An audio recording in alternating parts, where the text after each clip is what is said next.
Ja, herzlich willkommen zu einer weiteren Episode von Michael Sachsens mit den Augen eines Künstlers. Unterwegs mit Michael.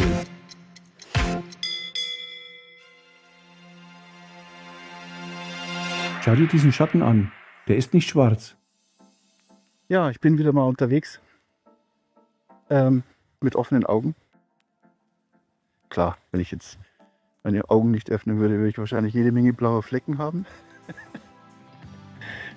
Weil ich gegen irgendwas anremple. Nein, mit offenen Augen. Einfach in Hinsicht um mit den Augen eines Künstlers zu schauen. Ne? Und dabei fallen mir natürlich Sachen auf, wo ich mir denke, Mensch, das würde ich gerne mit dir teilen. Gerade heute an einem so einen schönen Tag. Wir haben einen richtig schönen satten blauen Himmel, das sieht man im Hintergrund. Und ich bin vorhin gerade, da habe ich auch ein Foto gemacht.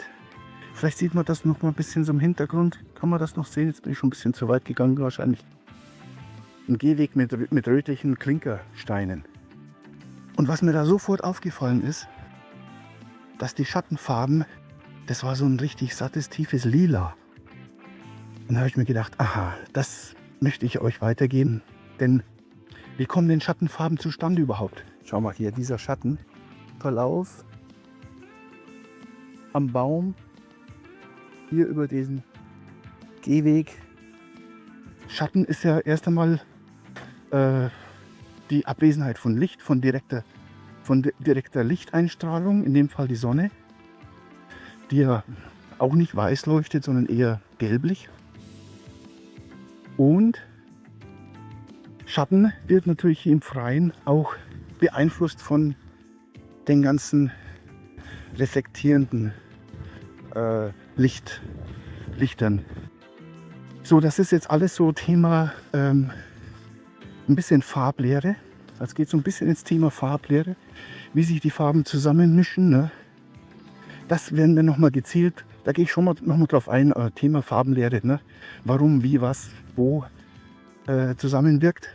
Aber das Hauptaugenmerk heute ist eben dieser Schatten, diese Schattenfarben. Und das ist alles, was ich dir heute zeigen möchte. Schatten haben Farben. Na, bis dann. Tschüss. Und ab Montag zeige ich dir in meinem Atelier, wie wir das in die Praxis umsetzen. Sei unbedingt mit dabei und lass dir gerne ein Abo da, damit du es nicht verpasst.